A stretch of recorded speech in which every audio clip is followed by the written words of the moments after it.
Conference में। और आज के प्रेस कॉन्फ्रेंस में हमारे बीच मौजूद हैं JBKSS के केंद्रीय अध्यक्ष आदरणीय टाइगर जयराम महतो जी। हमारे बीच मौजूद हैं रामगढ़ के पूर्व प्रत्याशी संतोष महतो जी। हमारे बीच मौजूद हैं हमारे केंद्रीय कमेटी के साथी विराट महतो जी। और हमारे बीच मौजूद हैं प्रकाश कुमार जी, जिन्होंने इंपीरियल कॉलेज ऑफ लंदन से पढ़ाई की है, वहाँ पर मास्टर डिग्री उन्होंने हासिल की है ट्रांसपोर्ट और बिजनेस मैनेजमेंट में। आज हमारे साथ कुछ साथी ज्वाइन करने वाले हैं और इस संगठन को आगे बढ़ाने के लिए झारखंडी भाषा खतियान संघर्ष समिति के विजन को और सोच को झारखंड में आगे लेकर जाने के लिए वो लोग आज हमारे संगठन में शामिल होंगे। और आज विधिवत तौर पर हम लोग एक अभियान की शुरुआत कर रहे हैं और हम चाहेंगे कि हमारे अध्यक्ष जी और तमाम हमारे साथी जो भी हैं आज से झारखंड मांगे जयराम अभियान की शुरुआत होगी। और इस अभियान के तहत झारखंड के 32,623 गांवों तक 29,521 बूथों तक कैसे जयराम जी के संदेश को और JBKSS के संदेश को लेकर के जाना है, उसकी पूरी तैयारी हम लोगों ने की है कि आने वाले वक्त में पिछले 3-4 महीने में जो हम लोगों ने कामकाज किया, 3 साल में जो कामकाज किया, उसको अगले 3 महीने में 100 दिनों में कैसे पूरे जनता के बीच में लेकर के जाना है। तो हमारी पूरी तैयारी इस बात को लेकर के है कि झारखंड के 5 प्रमंडल, 24 जिले और 24 जिलों में 264 प्रखंड, 4,345 पंचायत, 48 नगर निकाय और 29,581 बूथ और 81 विधानसभा क्षेत्र में हम लोग इस आवाज़ को लेकर के जाने वाले हैं। तो आज इस अभियान की शुरुआत भी होगी। तो हम चाहते हैं कि अध्यक्ष जी पहले जो हमारे बीच आए हैं, हमारे इंपीरियल कॉलेज ऑफ लंदन के साथी जो झारखंड के ही रहने वाले हैं और रामगढ़ के साथी संतोष महतो जी, उनको विधिवत तौर पर संगठन में शामिल कराएंगे।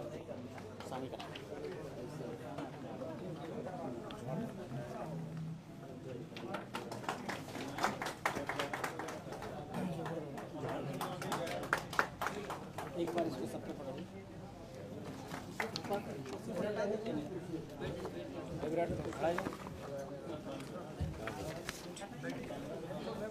हो गया, पकड़ना है, पकड़ना। हाँ ठीक है।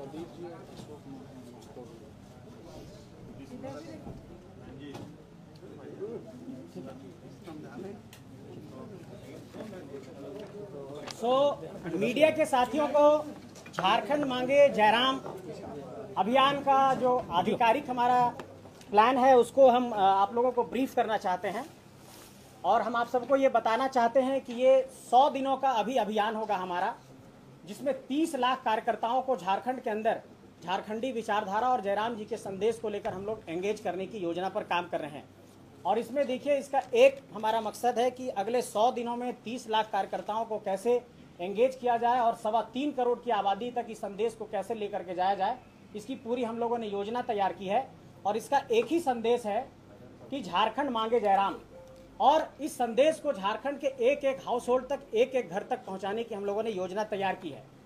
और आप लोगों को ये बताना चाहते हैं कि झारखंडी भाषा खतियान संघर्ष समिति की ये जो सोच है कि किस तरीके से हम झारखंड के अंदर आगे बढ़ेंगे, तो 30 जून को जब हूल दिवस था, उस दिन हम तमाम साथियों ने इस बात पर अपनी योजना तैयार की।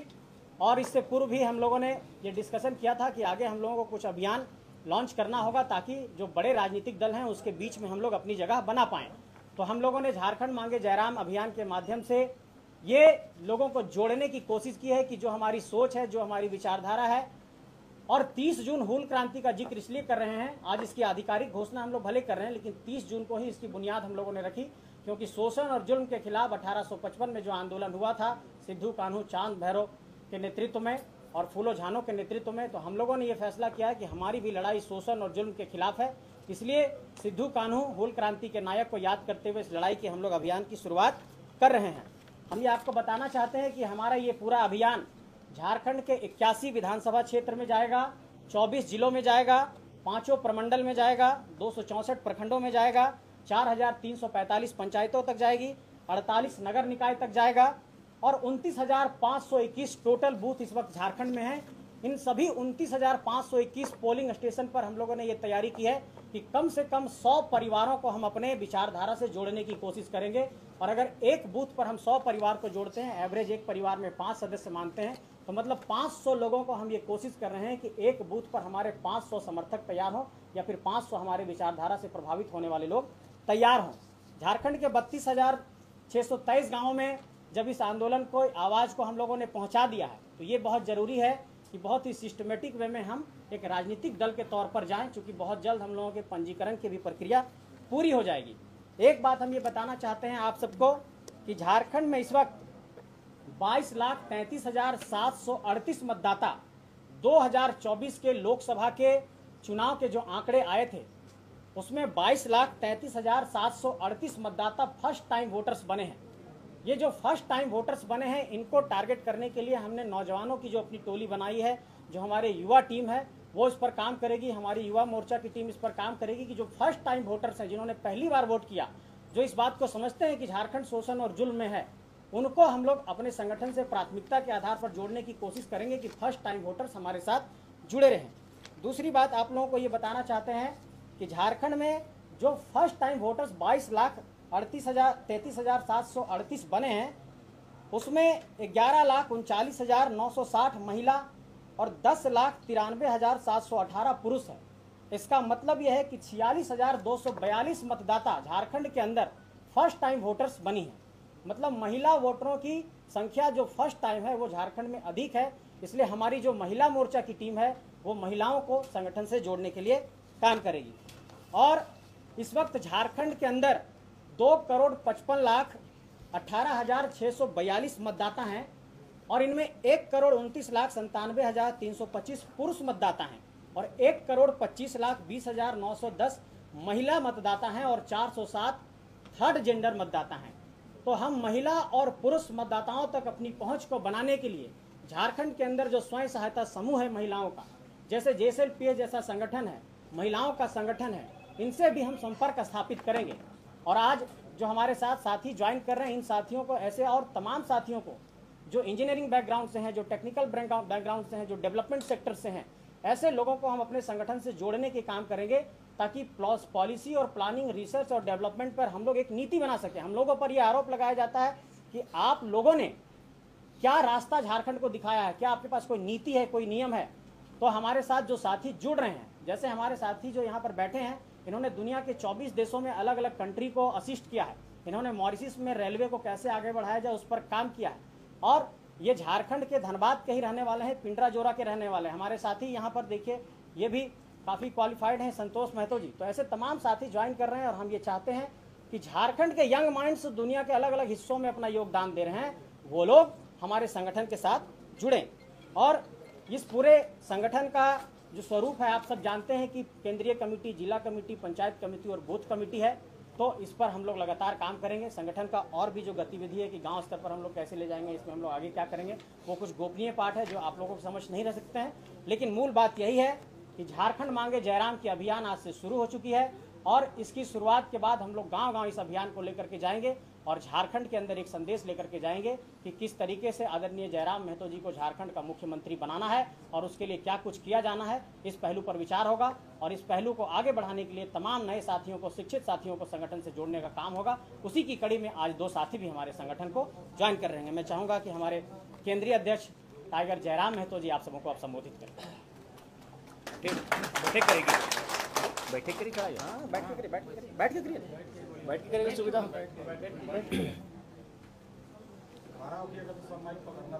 खड़ा करना,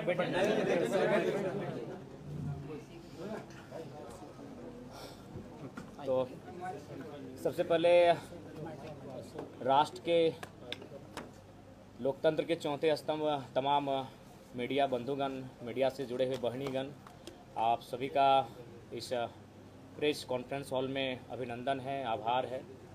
और आज के प्रेस कॉन्फ्रेंस के माध्यम से जैसा कि हमारे मित्र, हमारे साथी, हमारे पार्टी के पदाधिकारी संजय जी ने बताया कि आज से हम लोग एक मुहिम के साथ अब इस राज्य में लगेंगे कि हम लोग इस राज्य में जो 24 वर्षों का राज्य होने को जा रहा है, उसके उद्देश्य क्या थे, उस राज्य का गठन आखिर क्यों किया गया था, उस गठन करने के बाद उस उद्देश्य की पूर्ति हुई कि नहीं। तो मुझे लगता है उस उद्देश्य को लेकर हम लोग पुनः इस राज्य में जाने का कार्य करेंगे। तो सबसे पहले हम लोग आपके माध्यम से तमाम इस राज्य में जो भी लोग, जो भी ऐसे लोग हैं जो अन्य पार्टियों से जुड़े हैं, अन्य पार्टियों में उनकी आस्था बनी रही है। उन्हें हम चाहेंगे, झारखंडी विचारधारा अगर उनके हृदय में आज भी समाहित है तो उनका सादर अभिनंदन है, स्वागत है। और उनका हमारे राजनीतिक दल में जो नए तौर पर, नए तरीके के साथ और नए मापदंडों के साथ झारखंड की राजनीति में क्रांतिकारी पहल के तहत कदम रखने जा रही है, उनका सभी का स्वागत है। और साथ ही साथ चूँकि झारखंड की राजनीति में काफ़ी उठापटक हो रही है, काफ़ी दांव पेच दिख रही है, इस बीच हम लोग राज्य की स्थिति को जो पा रहे हैं, और सबसे पहले माननीय मुख्यमंत्री पुनः आए हैं तो उनको स्वागत करते हैं। हालांकि चंपई चाचा का इस हाल में नहीं छोड़ना चाहिए, फिर भी जो उनका हम स्वागत करते हैं और उन्हें आशा करते हैं कि आज विशेष सदन बुलाया गया था। हम उम्मीद करते हैं कि विशेष सदन झारखंड के युवाओं के लिए बुलाया जाए, झारखंड के छात्रों के लिए बुलाया जाए, झारखंड के किसानों के लिए बुलाया जाए और उनकी समस्याओं का भी निदान इसी प्रकार विशेष सदन के माध्यम से हो। और पुनः चूँकि जैसा कि हम लोग देख पा रहे हैं, आज भी केवल हमारे जो विधायकगण हैं उनकी सैलरी में इंक्रीमेंट हो रहा है, इंक्रीजमेंट हो रहा है, लेकिन हमारे जो आज सहायक पुलिसकर्मियों की बात करें तो वो धरने पर बैठे हैं। आज उनकी ओर से एक पोस्टर देखें, जरा बहुत ही मार्मिक पोस्टर था कि हमें नक्सली बनने पर मजबूर ना किया जाए। तो ऐसे में हम अपेक्षा रखते हैं पुनः जो गठित हो रही है हमारी सरकार नए मंत्रियों के साथ एक फ्रेश होकर उनसे आशा करते हैं उनकी समस्या का निदान हो। हमारे पास अभी रास्ते में चलते चलते झारखंड स्टेट फार्मेसी काउंसिल के साथी मिले, उनका प्रतिनिधिमंडल मिला। उनकी भी जो मांगे हैं कि 23 वर्षों से एक छात्र जो व्यक्ति आज नहीं रहे, शायद 23 वर्षों से उनका कार्यकाल रहा, लेकिन वहाँ के झारखंडी लोगों को मौका नहीं मिला, जिस कारण काफ़ी समस्याएं हैं। तो इन समस्याओं का समाधान हो, निदान हो। और आज के प्रेस कॉन्फ्रेंस का जो महत्वपूर्ण उद्देश्य यही है कि हम लोग खुला आमंत्रण, खुला निमंत्रण उन सबों के लिए कि वे लोग हमारे साथ चलें जो झारखंडी भावनाओं के साथ है, जो झारखंडी राज्य को अलग गठन करने के समर्थक रहे हैं। हम लोग पुनः एक नए सिरे से इस नए राज्य को पुनः स्थापित करते हुए एक नई विचारधारा के साथ इस राज्य के जो आवाम है 3.25 करोड़ 3.5 करोड़ उनके जो सपने हैं, उनकी जो मांगे हैं आज भी जस की तस दिख रही हैं, तो उन्हें हम पूरी कैसे कर पाएँ, उसके लिए आप सभी का सहयोग की आवश्यकता है। अतः उनका हम लोग स्वागत करते हैं। और बाकी आपके सवाल। सिर्फ भाषा को बने आपका आंदोलन, अब राजनीतिक पार्टी में जा रहे, तो आपके आगे का क्या ऐसा विचार है, क्या लोग आपके साथ जुड़े? सिर्फ भाषा में आप राजनीति और मुख्यमंत्री बनने का सपना कैसा है? देखिए, सबसे पहले बात, ना हम लोग मुख्यमंत्री बनने का सपना लेकर आए हैं, ना विधायक बनने का सपना लेकर आए हैं। हम लोग मुद्दों के साथ खड़े रहे, जिन मुद्दों के साथ झारखंड के नेताओं को खड़ा होना चाहिए था। अब तो ये हम लोगों का 2 साल का कार्यकाल रहा है और हम लोग का ये आवाज़ बनने का काम किया कि अब हमारे नेता, हमारे विधायक कानून की किताबें पढ़ने लगे हैं और मुद्दों पे बात करने लगे। नहीं तो ये मुद्दों को इग्नोर कर देते थे, आप खुद उनसे सवाल पूछते तो वो सीधा स्किप कर जाते थे, यानी मुद्दों पर बात करना ये मुनासिब नहीं समझते थे। तो अगर ये मुद्दों पर बात कर रहे हैं, अब वो सांसद दिल्ली में जाके लघु उद्योग, कुटीर उद्योग की बात कर रहे हैं पलायन को रोकने के लिए, तो ये बड़ी बात है, ये हमारी उपलब्धि है। तो अगर आपको अभी भी लगता है तो मैं आपको पुनः कहूँगा, अभी भी हमें दोनों राजनीतिक दलों से अभी तक का ऑफर है कि 7 सीटों का 9 सीटों का है। तो भैया हम लोग विधायक और मंत्री और मुख्यमंत्री बनने नहीं आए हैं, हम लोग इस राज्य में व्यवस्था बदलाव के लिए आए हैं। सत्ता बदलाव होता रहता है, आज 23 सालों से कई बार सत्ता में बदलाव हुआ। चंपई जी थे, आज हेमंत जी आ गए, सत्ता में पुनः बदलाव हो गया, लेकिन हम लोग व्यवस्था को बदलने के लिए आए हैं। तो रहा सवाल, नियति जब भी मौका देती है तो डायरेक्ट आपको बड़े पटल पे नहीं देती है, एक छोटे स्तर से देती है। हम लोग भी धनबाद के एक छोटे से कार्यक्रम के माध्यम से यहाँ तक आए। 50 लोगों की भीड़ थी जब हम लोग पहली बार विरोध कार्यक्रम में उपस्थित हुए थे। तो नो डाउट हम लोग भले हम लोग का उदय किस रास्ते से हुआ मायने नहीं है, लेकिन अभी हम लोग जिस विचारों को साथ और जिन मुद्दों के साथ हम लोग आगे बढ़ रहे हैं, ये कहीं ना कहीं झारखंड के हर घर के मुद्दे हैं। कौन से मुद्दे होंगे आने वाले? देखिए, महत्वपूर्ण मुद्दे, मैं बार बार कह रहा हूँ, महत्वपूर्ण मुद्दे बहुत सारे होंगे, महत्वपूर्ण मुद्दे एक नहीं है। और झारखंड विविधताओं का राज्य, आप स्पष्ट जानिए। आप किसी भी राज्य को अगर आप पढ़ने जाएंगे, उस राज्य को अगर अध्ययन करने जाएंगे, तो अनुसूची 9 का अगर अध्ययन करेंगे तो सभी राज्यों का अपना भूमि का जो कानून है एक ही है। लेकिन आप अगर झारखंड की बात करेंगे तो आपका संथाल में संथाल परगना टेनेंसी एक्ट मिलेगा, आपका छोटा नागपुर में छोटा नागपुर टेनेंसी एक्ट मिलेगा, और फिर कोल्हान में आपका विल्किंसन रूल मिलेगा। तो झारखंड विविधताओं का राज्य है, तो यहाँ मुद्दे भी विभिन्न है, विविधताओं में हमारे मुद्दे भी हैं। तो उन सारे मुद्दों को एक जगह इंक्लूड करते हुए, एक निचोड़ निकालते हुए, उन तमाम मुद्दों को हम लोग बिंदुवार करते हुए विधानसभा के चुनाव में हम लोग आएंगे। शहरी क्षेत्र के भी कई मुद्दे हैं। जी, मुद्दे हर जगह हैं, मुद्दे हर घर में हैं, शहर में भी हैं। उन शहर के मुद्दों के साथ भी हम लोग खड़े पाएंगे अपने आप को। लोकसभा चुनाव के परफॉर्मेंस को देख करके ऐसा प्रतीत होता है कि आने वाले विधानसभा चुनाव में आपकी उपस्थिति किसी दूसरे पार्टी को फायदा पहुंचा सकती है? नहीं, हम लोग तीसरे विकल्प के तौर पे आ रहे हैं। हम लोग किसी को फायदा पहुंचाने के लिए नहीं आए और किसी को नुकसान पहुंचाने के लिए नहीं आए हैं। हम लोग अपना एक इमेज बनाए हैं।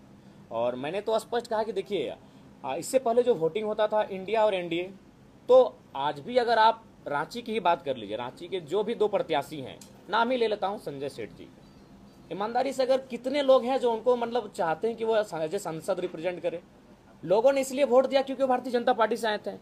जो सहाय जी की बेटी हैं, कौन लोग हैं भाई जो मैंने, एक तो सहाय जी को 20 साल नेतृत्व का अवसर दिया, अब उनकी बेटी जो किसी कार्यक्रम में उपस्थित नहीं हुए, जो धूप कंकर मैंने धूप बारिश कोई एगो मैंने झेली नहीं है, जो झारखंड के लोगों की भावना को, भाषा को नहीं ठीक से समझ पाती हैं, जो कहाँ रही हैं, कितने लोग हैं, तो मजबूरी में वोट करते हैं। हमने उस मजबूरी को मजबूती का नाम दिया है। तो इसीलिए अगर आप भी अगर सोच रहे हैं ऐसा कि हम किसी को फायदा, किसी को घाटा पहुंचाने हैं, बिल्कुल नहीं। हम मजबूरी से जो लोग वोट करते थे, उस वोट को मजबूती से तब्दील करने आए कि आपको हम तीसरा विकल्प दे रहे हैं। बीजेपी के छात्रों का कुछ मुद्दा है कि ये छात्र नेता और राजनेता बन गए हैं, हमारे साथ कोई नहीं। नहीं, हम लोग उनके साथ हैं, हम लोग हमेशा साथ हैं। हमने तो कल भी बयान दिया था, आज भी दे रहे हैं और कल भी देंगे कि अगर हमें अवसर मिलेगा तो मुद्दों को सदन में रखेंगे, और वहां अगर अवसर नहीं मिला तो सड़क में है आपके लिए, सड़क में बैठे हैं आपके लिए। एफआईआर में हमारी कोई कमी नहीं आई है। लोकसभा चुनाव लड़ते लड़ते 4 एफआईआर मैंने हमारे ऊपर हुआ है, तो हम लोग कब मुद्दों से भागे हैं और कब उनके मुद्दों से हम लोग अपने आप को दूर किए हैं? नहीं जी, इसके बाद हम तो सुबह ही जाने वाले थे, वो स्वयं नहीं थे अपने धरना स्थल पर। आंदोलन की शुरुआत में कई आपके ऐसे साथी थे जो साथ में थे, जिन्होंने शुरुआत से आपका साथ दिया, लेकिन बहुत से ऐसे लोग हैं जो अब आपके साथ नहीं हैं। देखिए, ऐसा आंदोलन की शुरुआत से, देखिए पहला बात, कोई साथ देने के लिए नहीं आए थे। सब कोई आए थे कि जब हम आंदोलन में आएंगे, लोगों के बीच आएंगे, लोगों के बीच हमारी पहचान बनेगी, हम लोग चुनाव लड़ेंगे, तो सब अपने अपनी मोनोपोली लेकर आए थे। लेकिन हम तो एक छात्र थे, हम तो उस दिन जाना भी नहीं चाहते थे आंदोलन में, चले गए, नियति हमें लेकर जा रही थी। अब लोगों ने हमें पसंद किया, लोगों ने हमारे नेतृत्व को स्वीकार किया, तो उसमें हम क्या कर सकते हैं? हमने तो कभी नहीं कहा कि हमारे हाथों में नेतृत्व दीजिए। लोगों ने स्वीकार किया, लोगों ने विश्वास किया। और ये साथी पुराने नए क्या, अभी हो सके इसी सभागार में हमारे बहुत सारे साथी हैं जो 3 महीना बाद हमारे साथ नहीं दिखेंगे। जो साफ जो कहना है वो साफ कहेंगे।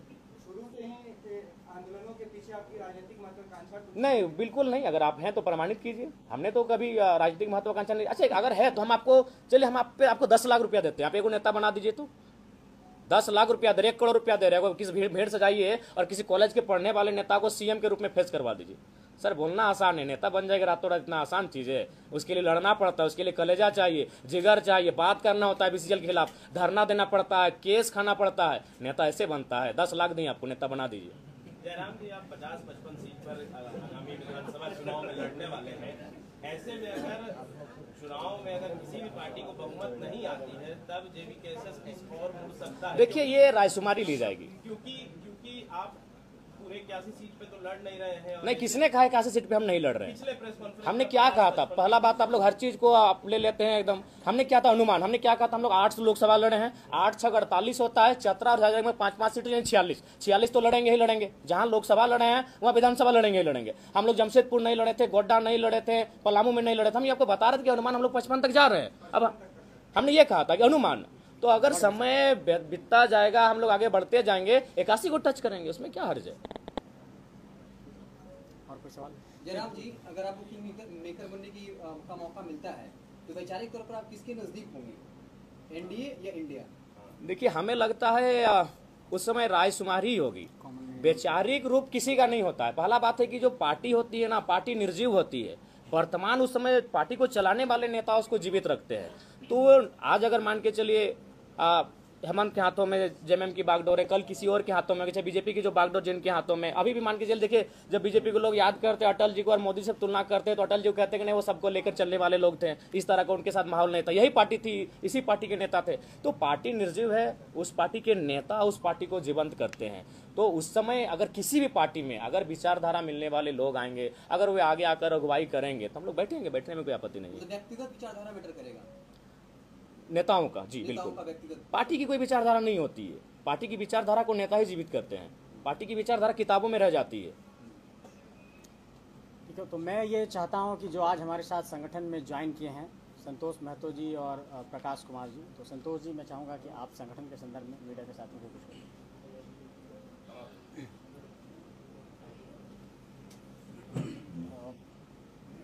सबसे पहले तो लोकतंत्र के चौथे स्तंभ के रूप में स्थापित मीडिया के तमाम जुड़े हुए डायरेक्ट इंडायरेक्ट प्रत्यक्ष अप्रत्यक्ष रूप से जितने भी भाई बंधु जुड़े हुए हैं और लोकतंत्र को मजबूत करने में अपनी सहभागिता निभा रहे हैं, उन सभी को हमारा हूल क्रांतिकारी जोहार है। सबसे पहले तो ये बता देना चाहता हूँ कि हम लोगों में जब सबसे प्रथम राजनीतिक चेतना का उदय हुआ, उस समय हमने सोचा था कि एक ऐसा राज्य जो ड्रोनिक इमेज अगर हम देखते हैं तो इस राज्य में, इस इकलौते राज्य में दो अलग अलग राज्य जी रहे हैं। पहला एक ऐसा राज्य है जिसमें वैसे लोग रह रहे हैं जिनको आज भी खाने की लाले हैं, उनको पक्के सड़क का अभाव है, छप्पर और बांस के घरों में रह रहे हैं, वो प्लास्टिक छान के घरों में रह रहे हैं, उनको साफ पानी पीने का अभाव है, रोजगार, शिक्षा, चिकित्सा सुविधाएं आज भी उनके लिए दीवा स्वप्न है। दिन में भी रात में भी वो स्वप्न में देखते हैं कि शायद उनके बच्चों को, उनके भावी पीढ़ियों को अच्छा एजुकेशन, अच्छा एम्प्लॉयमेंट और अच्छा हेल्थ फैसिलिटी मिले। दूसरी तरफ एक ऐसा अर्बन पॉपुलेशन भी है जहाँ के लोग यहाँ के बुनियादी ज़रूरतों से थोड़ा ऊपर उठे हुए हैं, लेकिन आज भी वो better education, better health opportunities और बेटर एम्प्लॉयमेंट प्रोग्राम के अभाव में जी रहे हैं। हमने पाया, अपने राजनीतिक चेतना का अनुभव करते हुए हमने पाया कि राज्य में इकलौता ऐसा संगठन JBKSS है जो इन दो बुनियादी चीज़ों को फुलफिल करने के लिए संघर्ष कर रहा है। आज बंद कमरों में AC में बैठकर राजनीतिक जो लोग प्लानिंग कर रहे हैं राज्य के, वहीं दूसरी ओर JBKSS और हमारे पार्टी के अध्यक्ष टाइगर जयराम महतो इकलौते ऐसे शख्स हैं जो झारखंड के अंतिम व्यक्ति तक पहुंच रहे हैं, उनका तकलीफ समझ रहे हैं, उनका दर्द को समझ रहे हैं, उनकी मूलभूत जरूरतों के लिए लड़ रहे हैं, धरना प्रदर्शन कर रहे हैं, उनके मांगों को बुलंद कर रहे हैं। ऐसे में पूरे राज्य में इकलौता ऐसा शख्स है, मुझे बोलने की मतलब बेबाकी से बोलने के लिए पहचाना जाता हूं, बिल्कुल निडर, निष्पक्ष, आजाद होकर बोलने के लिए पहचाना जाता हूं। मुझे इस बात को कहने में जरा भी संकोच नहीं है कि पूरे राज्य में इकलौता ऐसा शख्स है जो मुखर होकर यहाँ के लोगों के लिए लड़ रहा है, यहाँ के लोगों के हक और अधिकार के आवाज को सदन से लेकर सड़क तक मजबूत करने के लिए अपने कंधों पे बीड़ा उठाया हुआ है। और ऐसे समय में हम सभी युवा पीढ़ी की ऐसी जिम्मेदारी बनती है, हमारा एक ऐसा नैतिक कर्तव्य बनता है कि हम इनके कंधों को मजबूत करें। हम जब भी राजनीति के बारे में सोचते हैं, आज के परिदृश्य में इकलौता ऐसा शख्स उभर के नजर में आता है जिससे उम्मीदें राज्य को है, जिससे राज्य के लोगों ने अपने सपनों को जोड़ा हुआ है, अपने उम्मीदों को जोड़ा हुआ है। ऐसे समय में हमारे पास एकमात्र विकल्प के रूप में जयराम दादा बैठे हुए हैं, जिनके साथ हमने जुड़ने का तय किया है। और हमारा ये अंतिम लक्ष्य होगा कि हम जयराम भाई को मजबूत करें, हमारे पार्टी को मजबूत करें और राज्य की जो जन अपेक्षाएं हैं, उन अंतिम अपेक्षाओं को हम लोग अपने कार्यकाल में पूरा करेंगे। अब मैं चाहता हूं कि हमारे साथ एक और साथी जो आज ज्वाइन किए हैं, जिन्होंने इंपीरियल कॉलेज ऑफ लंदन से अपनी पढ़ाई की है, मास्टर डिग्री हासिल की है और दुनिया के अलग अलग हिस्सों में अपना योगदान दिया है डेवलपमेंट सेक्टर में, वो भी आप लोगों के समक्ष अपने विचारों को साझा करेंगे और संगठन से क्यों जुड़े हैं इस पर अपना विचार साझा करेंगे। जी, पहले तो सारे मीडिया प्रेस बंधुओं को मेरा बीच में आ जाइए ना, जयराम भैया के बगल में आ जाइए।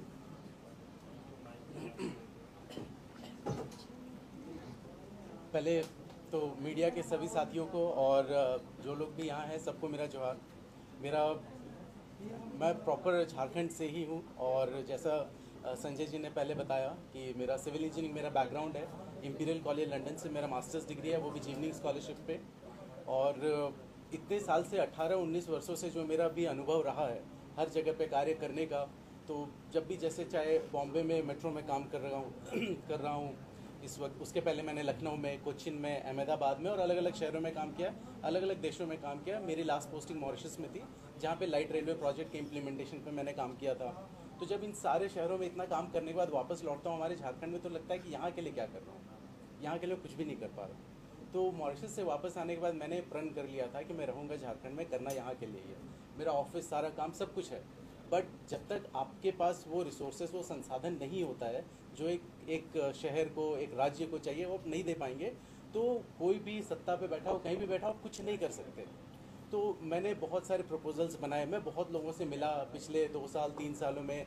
इवन माननीय चंपाई सोरेन जी से भी मिला हूँ मैं, और भी बहुत लोगों से मिला हूँ। लेकिन कहीं ना कहीं लगता है कि एक नेतृत्व या उस चीज़ को समझने की, और जबकि JBKSS में मैं इस जो आंदोलन था उसमें अपने स्तर पे मैं जो कर सकता था वो मैंने किया है शुरू से ही। भले डायरेक्टली इनडायरेक्टली मैं कांटेक्ट में नहीं आ पा रहा था या नहीं हो पा रहा था, जो भी मेरे काम का जो भी कमिटमेंट था, बट संजय जी से मिलना, जयराम दास से मिलना, सबसे मिलना, इतना पॉजिटिव एनवायरनमेंट हो गया, जो कहते हैं यंग ब्रेन्स, एनर्जेटिक माइंड सब मिलना। तो किसी ने अभी शहरी विकास के बारे में भी बात किया था, बड़ी अच्छी बात है वो, क्योंकि हम लोग जल, जंगल, ज़मीन, इन सब की तो बात कर रहे हैं। जब हम अर्बन डेवलपमेंट की बात करते हैं तो उसके लिए भी हमने ऑलरेडी एक स्केच बना रखा है, जो जयराम दादा ने भी पूरे डिटेल में देखा नहीं है, बट फिर भी मैं कुछ पॉइंट्स ऐसे सामने रख देता हूँ। जैसे हम लोगों ने ये सोचा है कि एक JBKSS का अपना एक टेक्निकल एडवाइजरी विंग होगा, जिसमें हमारे ही सिमिलर माइंडसेट के लोग, जो चार्टर्ड अकाउंटेंट्स हो, इंजीनियर्स हो, डॉक्टर्स हो, लॉयर्स हो, वो एक एडवाइजरी विंग होगी, जो हर मुद्दे पे, जो कहते हैं कहीं कोई एक ऐसा मुद्दा है, सरकार उस पर नीति बनाती है, वो कोर्ट में रिजेक्ट हो जाता है, ऐसी इतने IAS, इतने लोग मिलके वो पॉलिसी बना रहे, कोर्ट कैसे रिजेक्ट कर सकता है? इसका मतलब है कहीं ना कहीं उसके असेसमेंट में, कहीं ना कहीं उसे समझने में कहीं भूल हुई है, हमें उस भूल को सुधारने में क्या करना है। तो हमें आज तक उन चीज़ों का जवाब मिल नहीं पाता है कि आखिर हमने उस भूल सुधार के लिए किया क्या। तो एक टेक्निकल एडवाइजरी विंग हम लोग ऐसा बनाएंगे जहाँ पे ऑल एजुकेटेड इंटेलेक्चुअल लोग होंगे, जो हर प्रॉब्लम के सोल्यूशन पे काम करेंगे। उसी तरीके से एक और टेक्निकल एडवाइजरी विंग होगी, अगर हम लोग विधानसभा तक पहुंचते हैं तो उसमें हम लोग ये चाहेंगे कि हमारे जो ब्रेन पावर है झारखंड के अंदर, मैनेजमेंट साइड से IIM रांची है, XLRI जमशेदपुर है, इंजीनियरिंग की बात करें तो NIT जमशेदपुर है, BIT सिंदरी है, हमारे पास BIT मिश्रा है, वहाँ से हो। जब एनवायरनमेंट की बात करें तो हमारे पास ISM धनबाद है, और अगर हम लोग बात करें इसकी, अगर सोशल सेक्टर की बात करें तो Xavier institute of social service, Tata, वो सारे यहाँ पे हैं। तो हम जब टेक्निकल, मैनेजमेंट, एनवायरनमेंट, सोशल, एक इंक्लूसिव टीम बनाएंगे, जो एक ब्रेन हाउस, एक स्टार्टअप इंक्यूबेटर जैसा काम करेगा, जहाँ युवाओं को मौका भी मिलेगा, एक हर प्रॉब्लम का एक टेक्निकल अच्छा सोल्यूशन निकलेगा, जिसको हम लोग किसी भी लेवल तक लेके जा सकते हैं, किसी भी लेवल पे डिफेंड कर सकते हैं, चाहे वो राज्य सरकार हो या भारत सरकार हो। उसके अलावा जो हम लोग अर्बन की बात कर रहे थे, तो यूनाइटेड नेशन, संयुक्त राष्ट्र का अपना सस्टेनेबल डेवलपमेंट गोल्स होता है, जिसमें 17 गोल्स हैं।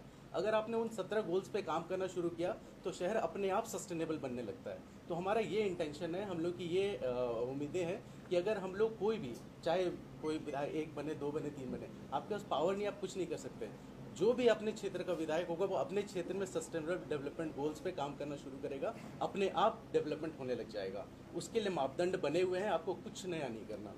उसके अलावा हमने ये सोचा है, जैसे इलेक्ट्रॉनिक वेस्ट, एनवायरनमेंट, ये चीज़ों के बारे में झारखंड में कोई बात नहीं करता, जबकि आज की डेट में ऐसा कोई नहीं होगा जिसके घर AC नहीं होगा। 10 साल पहले याद कीजिए, आपके घर AC था? नहीं था, क्योंकि एनवायरनमेंट इतना वार्म ऐसा नहीं था। अब भारत सरकार ने पेरिस एग्रीमेंट साइन किया है कि हम हर साल 1.5 डिग्री से ज़्यादा टेम्परेचर नहीं बढ़ने देंगे, बट हम उसके लिए कर क्या रहे हैं, हमारे मापदंड क्या है, हमारे एक्शन प्लान क्या है। तो हमारा ये इंटेंशन है कि हम लोग एक्शन प्लान बनाएंगे, हम उसको मॉनिटर कैसे करें कि अगर हमें इस टेम्परेचर को 1 डिग्री से ज़्यादा नहीं बढ़ने देना है, उसके लिए हमें करना क्या है। हमें पेड़ लगाने हैं, हमें एक पब्लिक ट्रांसपोर्ट अच्छा लेके आना है, हमें सड़कों से गाड़ियाँ हटानी है। पूरा जो ग्लोबल हाउस एमिशंस है, जो CO2 एमिशंस होते हैं, मीथेन एमिशन है, उसमें कार्स और व्हीकलर पोल्यूशन सबसे ज़्यादा है। अगर हम लोग एक ऑल्टरनेटिव मोड ऑफ ट्रांसपोर्ट देते हैं, आज जितने लोग यहाँ पे आए, कोई ना कोई अपने 2 व्हीलर से, कोई 4 व्हीलर से आया है। मान लीजिए एक मेट्रो चलती है रांची में यहाँ पे, तो कौन ऐसा होगा जो एयर कंडीशन मेट्रो में आराम से बैठ के नहीं आना चाहेगा? क्यों सड़क पे हम जाके हॉर्न बजाएंगे और ट्रैफिक में फंसेंगे? तो हमारा ये इंटेंशन है कि जब अगर इनकेस हम लोग पावर में आ जाते हैं तो हम लोग कम से कम सारे शहरों में, बड़े शहरों में, Dhanbad, Bokaro, Ranchi, Jamshedpur, comprehensive mobility plan बनवाएंगे, जिसके तहत कौन से जगह पे ट्रैफिक को इम्प्रूव करने के लिए क्या सोल्यूशन चाहिए, वो उस पर काम किया जाएगा, और उसको हम लोग हर स्तर पे उसको अप्रूव कराने का काम करेंगे। और उसके अलावा एक और बहुत अहम मुद्दा है हमारे शहरी क्षेत्र में या गांव के क्षेत्र में, रोड एक्सीडेंट्स का। झारखंड में हर दिन आप न्यूज़पेपर उठाएंगे, किसी भी शहर में आप देख लीजिए, 4-5 एक्सीडेंट्स और उससे मौतें हर दिन हो रही है। तो हमारा ये भी एक इंटेंशन है कि हम लोग हर रोड क्रैश, हर एक्सीडेंट जिसमें भी किसी की डेथ हुई हो, एक रोड क्रैश इन्वेस्टिगेटर की एक टीम बनेगी जो ऑडिट करेगा कि आखिर ये क्रैश, ये एक्सीडेंट हुआ क्यों, क्या ये पॉलिसी लेवल कुछ गलती है, तो रोड की डिज़ाइन में गलत है, या कुछ ड्राइवर गलत चला रहा था, और उस असेसमेंट की रिपोर्ट जाएगी ऐसी टीम के पास जो इम्प्लीमेंटेशन काम करेगी, यहाँ सुधार क्या करना है। तो प्रॉब्लम सारे जानते हैं, सोल्यूशन हमारे पास है। तो इसीलिए हम लोग चाहते हैं कि झारखंड में जो भी हमारे लेवल के, जो हमारे सोच से तालमेल रखते हैं, वो हमारे साथ जुड़े, हमें उस लेवल तक पहुंचने की कोशिश करें जहां हम ये सारी चीज़ें इम्प्लीमेंट करवा पाएंगे। नहीं तो फिर से वही होगा, सत्ता पे कोई और बैठेगा, प्लान्स कागज़ के कागज़ पे रहेंगे और यहीं रह जाएंगे। तो बस ये मेरा रिक्वेस्ट है आप सब लोगों से, इसी मुहिम के तहत प्लीज़ सपोर्ट कीजिए जयराम दा को। और जो अभी ये बना है आज से ये मुहिम झारखंड मांगे जयराम, तो जयराम जी के साथ में जितने भी लोग जुड़े हैं उन सबको सपोर्ट करें, क्योंकि टीम ही आगे बढ़ता है। अकेले जयराम दा को सपोर्ट हर किसी का चाहिए, आप सबका चाहिए, हम सबका चाहिए। हमारे अध्यक्ष जी से और भी अगर मीडिया के साथियों का कोई सवाल है तो वो सवाल रख सकते हैं। दादा तो हम लोग थोड़ा लेट में आए जी, 2-3 सवाल पूछ लेते हैं। आज कैबिनेट का एक्सपेंशन होने जा रहा है, कुछ नए चेहरे भी इंक्लूड हो रहे हैं, कुछ पुराने चेहरों को बाहर किया जा रहा है। क्या आपको लगता है कि इस वक्त जो सरकार की स्थिति बनी सदन के अंदर सदन के बाहर, क्या ये आपको लगता है कि नेचुरल था या इसको मैन्युफैक्चर किया गया या इसको आर्टिफिशियल डिजाइन? नेचुरल नहीं है। सरकार के अंदर कुछ ना कुछ गतिविधियां ऐसी हो रही होंगी जो अनबैलेंस थी। सुनने में तो ये आ रहा था कि उनके जो गठबंधन के साथी हैं वो दिल्ली तक अपनी फरियाद लेकर पहुंचे थे, तो कुछ है अंदर की बातें। पिछली बार आपने इरफान अंसारी का जिक्र किया था, वो भी एक बार मंत्रिमंडल में इंक्लूड हो रहे हैं, उनके लिए कोई सजेशन? हाँ, सजेशन यही रहेगा कि कॉमेडी थोड़ा ना करें और जो गंभीर मामले हैं उनको उठाएं। विशेषकर संथाल परगना का जो प्रमंडल जहाँ से वो आते हैं वहाँ जो समस्याएं बढ़ रही हैं उन समस्याओं का निदान करें। चंपाई सोरेन को हटाने को लेकर एक राजनीतिक जश्न में ये देखा जा रहा है कि जो संथाल के आदिवासी हैं उनका कहीं न कहीं अपमान हुआ है, आप किस नजर से देखते हैं? स्वाभाविक है, अपमान तो माना जा सकता है क्योंकि वृद्ध नेता हैं और उस समय के हैं जब गुरुजी का दौर था, निर्मल दा का दौर था, तो मेरे हिसाब से 3 महीना का जो समय बचा था माननीय वर्तमान मुख्यमंत्री को उतना सेक्रीफाइस करना चाहिए था। आपकी पार्टी का 6 तारीख को शायद रजिस्ट्रेशन कंप्लीट होने वाला है, क्या वो प्रक्रिया संपन्न हो गई? जी, लगभग संपन्न हो चुकी है। कल या परसों हम लोग का दिल्ली का बुलावा है, हमारी टीम जो हैंडल कर रही है वो जाने वाली है। हमारे व्यूवर्स का मतलब एक कमेंट आया है, कह रहा है कि जेबीकेएसएस आदिवासी विरोधी पार्टी। अच्छा, ठीक है, देखिए पहला बात व्यूवर्स के हैं, ठीक है। कौन सा काम हमारा आदिवासी विरोधी, जरा बताएं। कोई बयान हमारा आदिवासी विरोधी, हमारा कोई काम आदिवासी विरोधी? तो फिर आप इतने बड़े पत्रकार हैं, इतने बड़े कक्ष में बैठे हैं पत्रकारों के बीच और एक व्यूअर के कमेंट को उठा लिया, आपके पास कोई तर्क ही नहीं है, तो नहीं लगता कि आप अपना भी समय जाया कर रहे हो, मेरा भी। कल हम मुआवजा दिलाएं 15 लाख का, वो आदिवासी परिवार था। भूमिज परिवार को हम 26 लाख का मुआवजा दिलाएं। कोई काम बताइएगा तब ना ऐसे कोई व्यूअर मैंने कोई फेसबुक में कोई लिख दिया आप उसको गंभीर रूप में सवाल ले लेंगे। आपके देखिए वो जो सवाल वहां से आ रहा है उस सवाल के पास अगर आपके कोई भी तर्क अगर टेली कर रहा है तो ही सवाल को रखिए, नहीं तो आप अपना भी समय गंवा रहे हैं, मेरा भी, और हमको लगता है इस मर्यादित हॉल का भी समय गंवा रहे हैं। दादा एक सवाल ये है, पिछली बार जब डिस्कस कर रहे थे आपने कहा था कि कोई हमारा प्री पोल अलायंस नहीं होगा, जब भी होगा पोस्ट पोल अलायंस होगा, वो भी अपने लोगों से बातचीत करेंगे। जी बिल्कुल। तो इस बीच में कुछ आपका माइंडसेट बदला है? नहीं, माइंडसेट वही है। अलायंस के लिए बहुत सारी टीमें आई हैं और जो प्रभारी बन के आ रहे हैं उस केबिन में भी उस बैठकर हमारी चर्चा हो रही है हमारे नाम का। लेकिन जो मन हम लोग बना लिए हैं, जो ठान लिए, देखिए पहले बात है कि आज तक लोग झारखंड को ना समझे हैं, ना झारखंड आंदोलन करने के तरीकों को समझे हैं, ना झारखंड अलग हुआ क्यों उन कारणों को समझे हैं। देखिए अगर आप झारखंड आंदोलन को समझ रहे हैं तो आपको भी मालूम है, आपको 1985 का दौर जाना होगा, 90 का वो दौर जाना होगा, निर्मल दा की शहादत को समझना होगा, उस समय जो परिस्थितियां थीं झारखंड राज्य में, विशेषकर जो इंडस्ट्रियल बेल्ट जिनका उत्थान हो रहा था, माइंस, उन क्षेत्रों को समझना होगा। देखिए ये चीज़ सच्चाई है, झारखंड भले आज 24 जिला हमारे पास है लेकिन 7-8 जिले ऐसे हैं जिनको झारखंड राज्य नहीं चाहिए था, कोई मतलब नहीं था। तो इसलिए पहला बात आज भी लोग समझे नहीं झारखंड, तो इसीलिए हमारी आइडियोलॉजी है भैया, हम लोग आइडियोलॉजी के साथ चलेंगे। हम लोग एक प्रयास करने आए हैं, नहीं तो आज देख सकते हैं आज यही झारखंड मुक्ति मोर्चा है और इसके संस्थापक के वो फोटो तक नहीं उस बैनर में। जयराम जी, अभी किसी पत्रकार साथी ने पूछा कि उनके व्यूअर ने कोई कमेंट किया है तो उसका आपने कहा कि कोई तर्क बनता है तो सवाल। जी, मेरा कहना यह है कि अगर कोई व्यूअर या फिर कोई समर्थक कमेंट कर रहा है उसका जवाब तो आपको देना ही पड़ेगा। आज तो हम भी तो आपसे पूछेंगे कौन सा सवाल। नहीं, हाँ चाहे हम जेएमएम ठीक है, मेरा बात, हाँ बोलिए। चाहे हम जेएमएम की बात करें या भाजपा की बात करें, हमेशा से उन लोगों ने जनता को नजरअंदाज किया। उनके व्यूअर ने अगर सवाल किया है तो जवाब आप देंगे, आपने क्या किया है। तो हम तो वही पूछ रहे हैं कैसे अब व्यूअर पहला बात तो व्यूअर क्या वहाँ तय भी नहीं कि व्यूअर आपका 18 साल प्लस का भी कि नहीं, उसकी बौद्धिकता भी है कि नहीं है। आप पहला बात उस अच्छा रुचि भी कम दिख रही है। अरे भाई रुचि, झारखंड विविधताओं का राज्य है। मुख्यमंत्री भी तो पलामू में नहीं है, हेमंत सोरेन पलामू में नहीं है, नहीं हेमंत सोरेन भी पलामू में नहीं है, जेएमएम पलामू में नहीं है, बीजेपी कोल्हान में नहीं है। आपने वो सवाल कभी उनसे किया? रुचि देखिए समय लगेगा जब झारखंड राज्य को नहीं ठीक है, प्रेस वार्ता का मतलब है, लेकिन आप बताइए कौन सा आदिवासी कार्य हमारा। आपने कहा आप ठीक है, किसी ने कहा आप महतो विरोधी, किसी ने कहा आप मुस्लिम विरोधी, किसी ने कहा आप स्वर्ण विरोधी हैं, तो कैसे है बताइए ना। हम सपने में जान रहे हैं, हमने कब विरोध किया है, मेरा कौन सा स्टेटमेंट है। गजब हाल आप करते हैं, बताइए कहाँ हमने विरोध किया, क्यों विरोधी हैं, हम कैसे विरोधी हैं। तो वही तो हमने पूछा कि क्या आपके पास कोई तर्क है, कोई आर्गूमेंट है। अरे सवाल देखिए, सवाल विरोधी का सवाल आया है, दूसरा सवाल होता हम बात करते हैं। आपने कहा विरोधी, कैसे, मेरा कौन सा स्टेटमेंट है। हम भी आपको कह दें आप हमारे विरोधी हैं, तो कुछ भी आप टेली की देखिए, कुछ हर सवाल का उत्तर। पहला बात है कि फर्स्ट टाइम आप भी जानते हैं कि फर्स्ट टाइम झारखंड में कोई लीडर है जो सवाल को स्किप नहीं करता है। तो जब हम आपके सवालों का उत्तर दे रहे हैं तो ऐसा नहीं कि आप कोई भी बेतुका सा मतलब अगर कहीं सवाल उठ के आया तो उसको टेली कीजिए, नहीं टेली कीजिए आप नहीं तो जनता। अच्छा एक बात बताइए, जनता कौन सा सवाल करेगी। 1 मिनट, आप लोग इंटेलेक्चुअल लोग हैं, थोड़ा सा भी अपना मेहनत नहीं करेंगे। जनाब जी, लोकसभा चुनाव में अल्पसंख्यक आपके साथ खड़े दिखे, जब आप ये कहते हैं कि हम चुनाव के बाद एनडीए के साथ या इंडिया के साथ जाएंगे, तो कहीं न कहीं जो अल्पसंख्यक समाज में बीजेपी को लेकर नेगेटिव एक पर्सपेक्टिव रखते हैं, क्या कहेंगे इसमें। देखिए सबसे पहली बात है कि हमने पहले क्या है कि जब हम लोग कुछ भी तय करेंगे तो अपने जनता के बीच बैठेंगे और उसके बीच जो राय शुमारी है उसके बाद हम लोग तय करेंगे। तो जब हम जनता के बीच बैठेंगे तो क्या हुआ, जनता अल्पसंख्यक नहीं होगी, जनता तो अल्पसंख्यक भी होगी ना।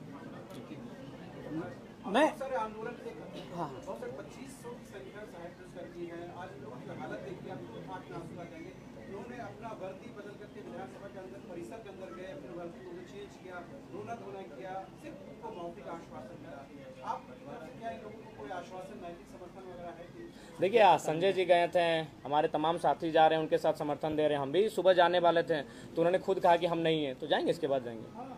अच्छा, मीडिया के तमाम साथियों को ये बताना चाहता हूँ कि जो सवाल अभी आए उन उपलब्धियों पर मैं आप लोगों को एक नज़र गौर करा देना चाहता हूँ। पिछले 3 सालों में झारखंड के अंदर केंद्रीय अध्यक्ष टाइगर जयराम महतो जी के नेतृत्व में तमाम कंपनियों में जो हमारे लोगों का देहांत हुआ, मजदूरों का देहांत हुआ, वो हताहत हुए, उनके परिजनों को जो लाभ दिलाया गया है उस मुआवजे की राशि आज की तारीख में लगभग 20 करोड़ रुपए है। एक एग्जैक्ट आंकड़ा हम नहीं बता सकते हैं, लेकिन लगभग 20 करोड़ रुपए मुआवजा इन्होंने अपने नेतृत्व कौशल के बल पर और जेबी केसेस की टीम ने झारखंड के अंदर मजदूरों को दिलाया है। दूसरी बात, आप लोगों ने कहा कि आदिवासी सीटों पर और आदिवासियों के बीच आप लोगों की क्या सहभागिता है, वो कितना स्वीकार कर रहे हैं। 3 दिनों पहले इन्होंने बुंडू में सभा को संबोधित किया। तमाड़ एक आरक्षित सीट है आदिवासियों के लिए और वहां पर एक बहुत बड़ा जनसैलाब उमड़ करके सामने आया। लगभग 50,000 की संख्या में लोग जुटे इनको सुनने के लिए। ये बात ये साबित होती। तीसरी बात हम ये कहना चाहते हैं कि झारखंड के आदिवासियों की एक सबसे बड़ी मांग सरना धर्म कोड की रही है और इस समुदाय के साथ हम लोग इस मांग के समक्ष हैं, साथ खड़े हैं। उनकी भावना इससे जुड़ी है, जेबी केसेस भी इस समर्थन करता है उनके मांग का।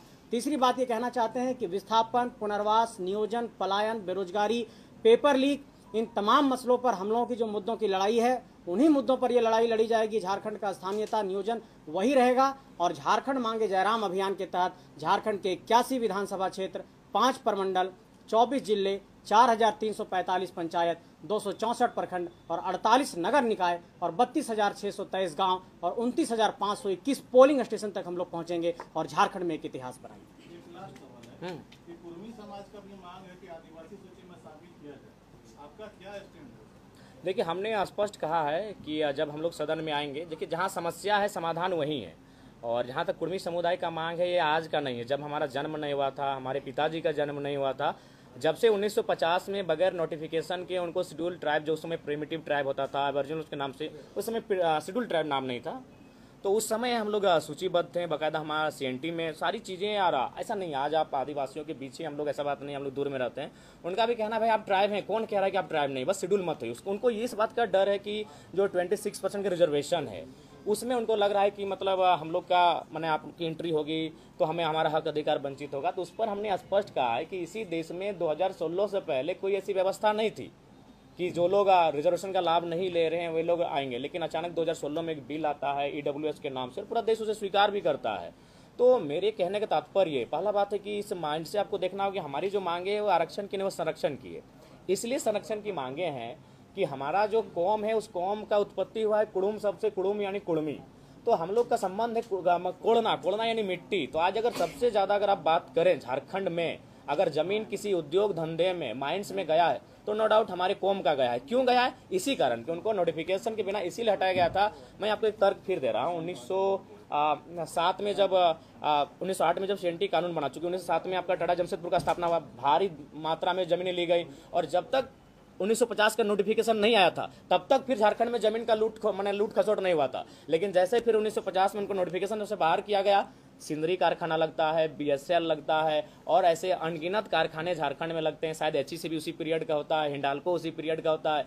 तो ये मामला जो है ना, वो सिर्फ और सिर्फ जमीन का मामला था। तो इसीलिए हम चाहेंगे उनकी जमीनों को सुरक्षित करने के लिए। और देखिए, भारत एक संवैधानिक देश है। इस देश के संविधान के आर्टिकल 48 में पशु पक्षियों को संरक्षण की बात है, वन्य जीवों को ये संरक्षण देता है, वन्य जीवों का ये ख्याल करता है। तो कुल में इंसान है।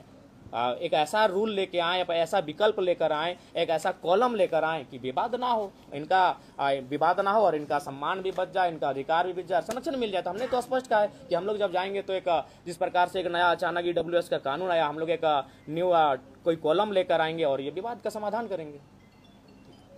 तो मीडिया के साथियों के माध्यम से मैं जेबी केसेस के कार्यकर्ताओं को एक संदेश दे रहा हूं कि झारखंड मांगे जयराम अभियान के तहत हम लोगों ने उसके जो एक नीचे जो हमारा कैंपेन है उसमें ये है कि अपने तमाम साथियों, संगठन के साथियों के लिए मेरा संदेश है कि जयराम की सुनो पुकार, हर बूथ पर जोड़ो 100 परिवार।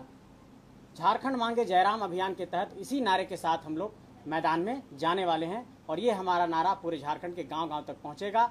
और जयराम की पुकार सुनने के बाद झारखंड के एक एक पोलिंग स्टेशन पर 100 परिवारों को जोड़ने का अभियान आज से शुरू किया जाता है। हमारे बीच कुछ और साथी ज्वाइन करेंगे, प्रदीप महतो जी, गोल्डी जी और अशोक महतो जी। मैं चाहूँगा कि वो भी अध्यक्ष जी उनको माला पहना कीजिए ना, आप तो कुछ कीजिए ना।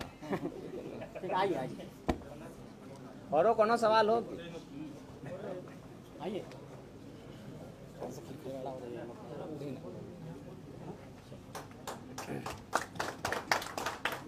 और कौन कौन है शामिल होने वाले? क्या असेंबली वाले भैया, कोई सवाल है क्या आपका? और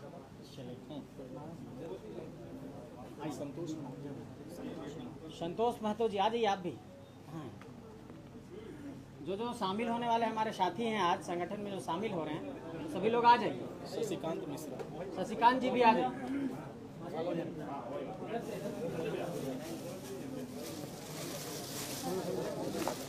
जो साथी संगठन में शामिल हो रहे हैं आ जाइए। शशिकांत मिश्रा, शशिकांत जी आइए।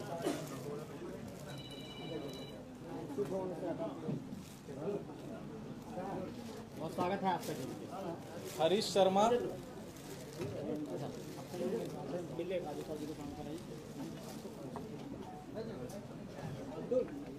केवल तो कोई सवाल है क्या? और बुलाइए, सबको बुलाइए। जितने हमारे साथी संख्या बढ़ेगी उतना हमारा हौसला बढ़ेगा। कुछ लोग आप भी बना दीजिए। ये ना समझ आइए आइए। हाँ हाँ, क्या मेरी अपनी दीदी है। आपकी दीदी? हाँ हाँ, मेरी दीदी है, डॉक्टर प्रदीप कुमार और डॉक्टर। आप रुकी थी रात को अरे तो वो बोली कह रहे वो तो धनबाद से चल रहे हैं। मैंने ठीक है, थके हुए उनका अपना एजेंडा होगा, हम किसी और दिन आराम से मिल लेंगे। तो संजय जी से मैंने डिटेल में बात किया, आपसे बात हो नहीं पाया था, थोड़ा पहले आपसे। हाँ, बहुत टैलेंटेड हैं। अरे भाई, जब विदेश से घूम के आए हैं तो भाई टैलेंट का कोई कमी कैसे रहेगा?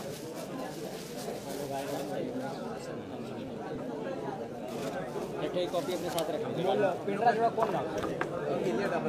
दिल्ली डाबर से। अच्छा, हाँ मिलो, सबसे बाहर सबसे मिलो।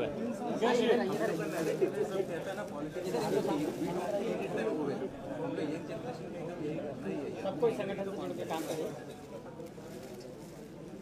धन्यवाद दे देते सब। सही बात। हाँ, बाहर मिलो। जाइए। नहीं, सबको धन्यवाद दे देते। हाँ धन्यवाद। एक मिनट ज्वाइनिंग के बाद और है कोई?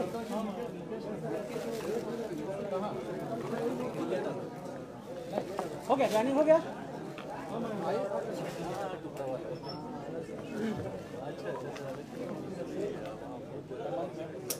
जितने संगठन में ज्वाइन करने वाली साथी थे वो सब ज्वाइन हो गए हैं।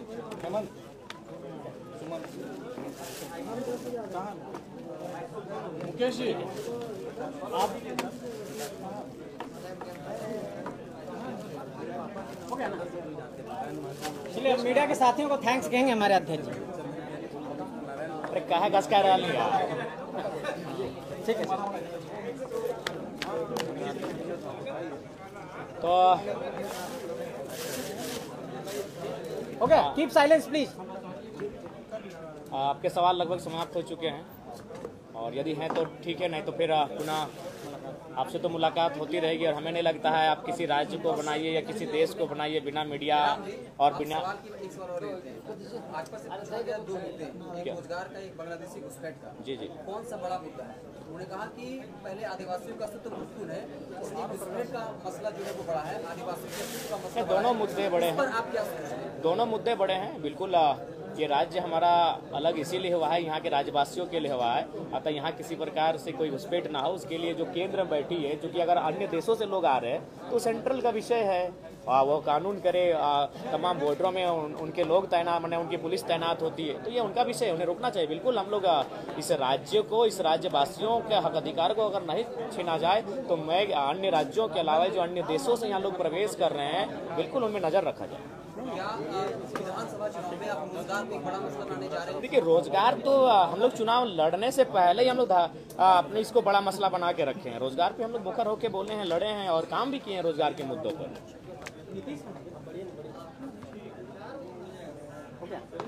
तो पुनः तमाम जो हमारे मीडिया के साथी हैं, और कभी आपसे ऐसा नहीं लगा कि आप लोग मीडिया कर्मी हैं, आपसे एक अपनत्व का भाव है और इसीलिए कभी सवालों के बीच हम सबों के बीच एक बार कभी कभी खट्टी मीठी बातें भी हो जाती हैं, तीखी बहस भी हो जाती हैं। तो ओवरऑल कभी ऐसा फील नहीं हुआ कि आप लोग मीडिया हैं। ऐसा लगा कि आप लोग हमारे अंग हैं, हमारे एक जैसे ही हम, बस आपका प्रोफेशन अलग है, बाकी अपनत्व का भाव है। आप लोगों से बहुत ज़्यादा सहयोग मिला है, तभी आज एक मामूली सा लड़का इस राज्य को रिप्रेजेंट करने जा रहा है। और राज्य को रिप्रेजेंट ही नहीं कर रहा है, जो आपको बताना चाहेंगे, जो बाकी दलों के जो मिनिस्टर और चीफ मिनिस्टर प्रभारी बन के आ रहे हैं, अगर वो चाय मैंने बैठकर अपने केबिन में पी रहे हैं तो मेरे नाम की अगर चर्चा कर रहे हैं तो इसमें मीडिया का बहुत बड़ा रोल है। तो आगे भी आपका रोल बना रहे और देश की आज़ादी से लेकर आज तक और आगे भी आपका रोल बना रहे, हम इसकी शुभकामनाएं देते हैं और इसकी अपेक्षा भी रखते हैं। और हम ये दुआ भी करते हैं कि सबसे ज़्यादा अगर कोई मजबूत होकर निकले तो हमारी मीडिया होकर निकले, क्योंकि ये वास्तव में जनता की आवाज़ है। अगर जहीं जनता की आवाज़ का घुटन होगा, जहां जनता की आवाज़ का दमन होगा, वहाँ मीडिया उसके लिए आवाज़ बने, हम ये अपेक्षा रखते हैं और उनके लिए दुआएं भी देते हैं, प्रार्थना करते हैं। तमाम आज इस हॉल में उपस्थित हमारे मीडिया से जुड़े तमाम भाई, हमारी बहनीगण, सभी को अभिनंदन करते हैं, नमस्कार करते हैं, जोहार। एक फोटो सेशन लास्ट में, एक फोटो सेशन पकड़िए विराट, लीजिए पकड़िए।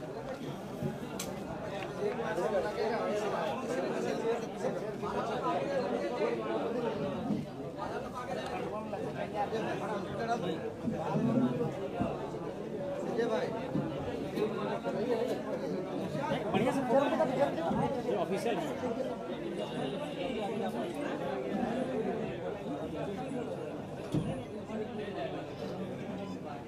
ठीक है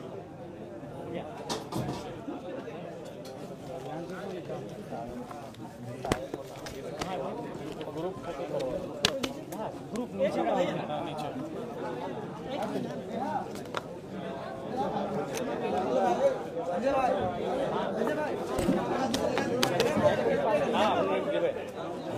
खाना पहले सब फोटो खींचे नीचे।